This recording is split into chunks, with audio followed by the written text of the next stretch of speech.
Hello everyone, Lit here. So this video will be a follow-up to the last video. If you guys do my strategy from the last video, you should get quite a lot of Blight maps, and instead of selling a Blight map for like 6 to 8 chaos, you can actually run them and get a pretty decent currency. So I do 50 map tests, basically 25 map each, because I try 2 combination of oil. So let's get into the setup.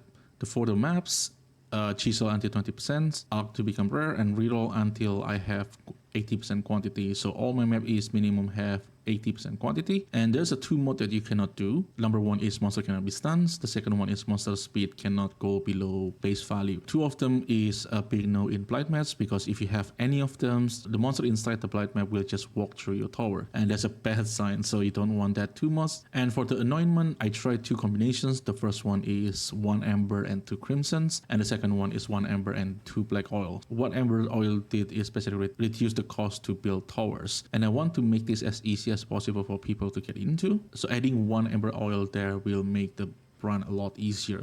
But if your build is strong enough, you can go for triple crimsons or triple black oils, which we will find out which one is good on this video. And we're also going to use 4 sacrifice fragments, and it gives 5% to each one of them. So and since we have 4, it adds like 20% quantity inside the maps. And in Blight map, 25% of your quantity is transferred into the number, like how many chests you're going to get. So the bigger the quantity is always better. And for the how to do Blight itself, I like to play around my palms. So I will usually build my tower near my palms. It's a little bit risky because if your tower fail, the mob will very close to your palm. But I like to do it because I can basically stack all my meteor tower near my palms, so I don't have to build that much tower.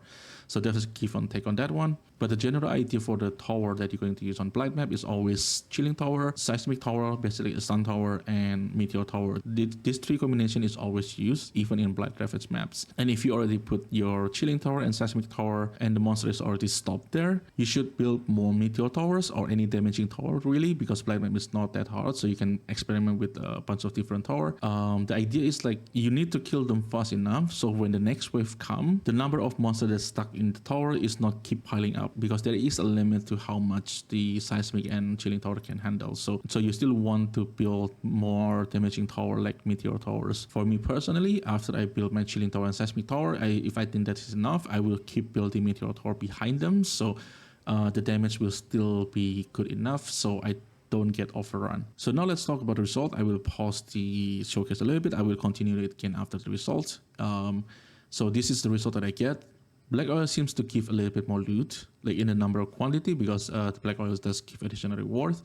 But it doesn't seem to give like a better quality of one. Like the T1 currency, I think the crimson oil is having more. This can be also luck, but the oil is the same. Crimson have better oils. And if we see on the net profit over here, Crimson does have a better profit just because Crimson is also cheaper. Crimson is 2C each, while Black Oil is 3C. So for Blight maps, Crimson oil seems to be still the best oil to use. So sulfur oil is still amber and 2 crimson if you want to do Blight maps.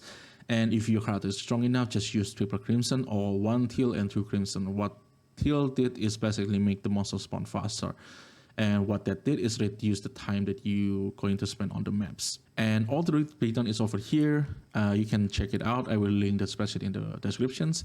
There's a few things that are not included, like the scarabs here and also the fossil, because I don't think this is consistent enough. And the amount of the fossil and scarab drop is also like not too big either. So, but this is still a extra loot if you sell all of them, which is a lot easier right now with the auction house. This probably still can add like 1 or 2 different to the profits. And there's also something like elder maps, some unique maps, something like that is still going to drop more time to times. This is pretty common in Blight, but I do not want to include them just because the number is not very significant. So, but keep in mind that it's still extra loot. So with that said, let's get back into the showcase. And after this is basically a bit of a rant. I want to talk a little bit about the leak. Number 1 that I'm kind of worried about is the leak mechanic. I mean, I have fun with the leak mechanic, but I don't see myself to keep doing it after like 2 or 3 weeks. Like for the next month, I probably will care a lot less about the leak mechanic,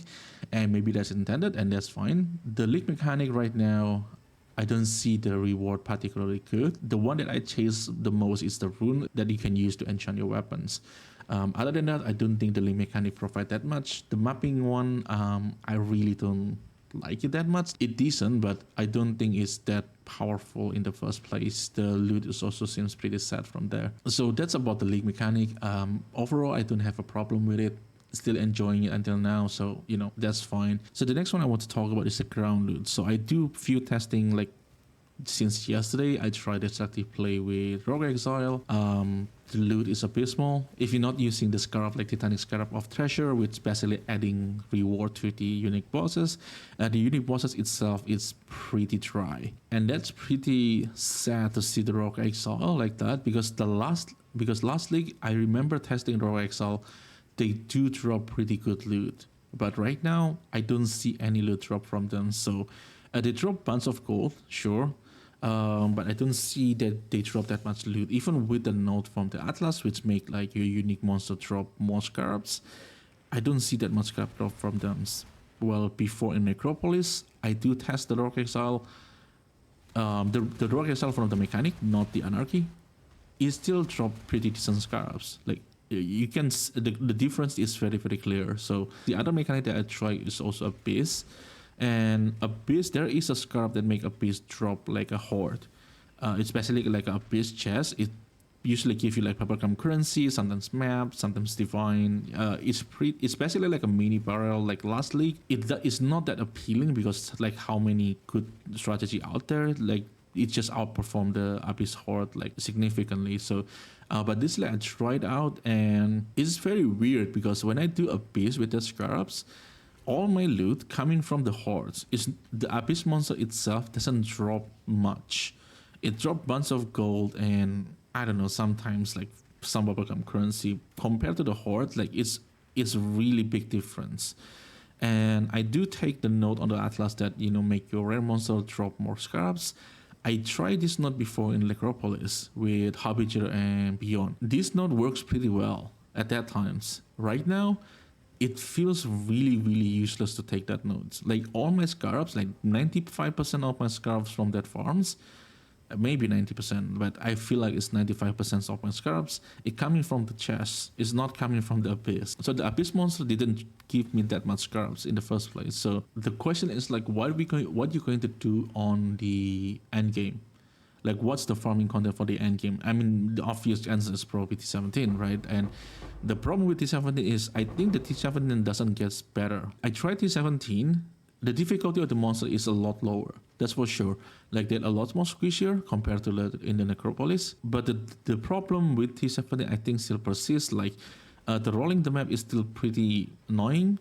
You still spend quite a lot of chaos to roll the maps. I don't know.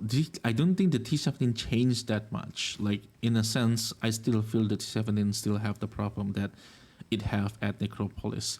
The only thing different is just the map now easier to run. That's that. The map mod on T17, which give more scarab, more currency, or more maps, that mods alone is probably already make you to not want to farm T16. Like why you farm something on T16 where you can farm it on T17 and literally getting better loot. Like what's the point doing T16 then? And if you force everyone to go to T17, like how that's going to happen, because T17 is still coming from T16. So basically right now, what I feel is like you're only doing T16 to get T17. Like that's the only purpose of T16. And with the ground loot like this right now, feels like Calendar League. Like I play Calendar League, it feels really same. Like the loot is abysmal. And at the Calendar League, you still have loot goblin, and I still remember when I play Calandra, I basically farmed the loot goblin, and that's the only thing I care about. And in this league, there's no loot goblin. There's only like abysmal loot. So what we gonna do about the maps? The loot is pretty concerning in my opinion. So I do think it needs some helps. Although I don't know whether GGG will do anything about it. But yeah, for right now, all the reward is coming from the tile loot. So, and I mean, with that said, I'm still going to test things. There's a few things that I want to test. Number one is the next one is probably strong boxes. But yeah, other than that, I really don't know what kind of loot that we're going to expect. Like Harbinger is probably still going to be the same. I tried Beyond. Beyond is pretty abysmal. So I will try a bunch of things again and probably play around with scarabs and let's see if we can find anything. So yeah, with that said, I don't want to be too negative. I'm still enjoying the league, don't get me wrong. I still enjoy the game pretty much. So let me know what you guys think in the comment below. I'm really curious what people's opinion about the league, especially in the current state. And yeah, so thank you everyone for watching, and I will see you in the next one. Bye.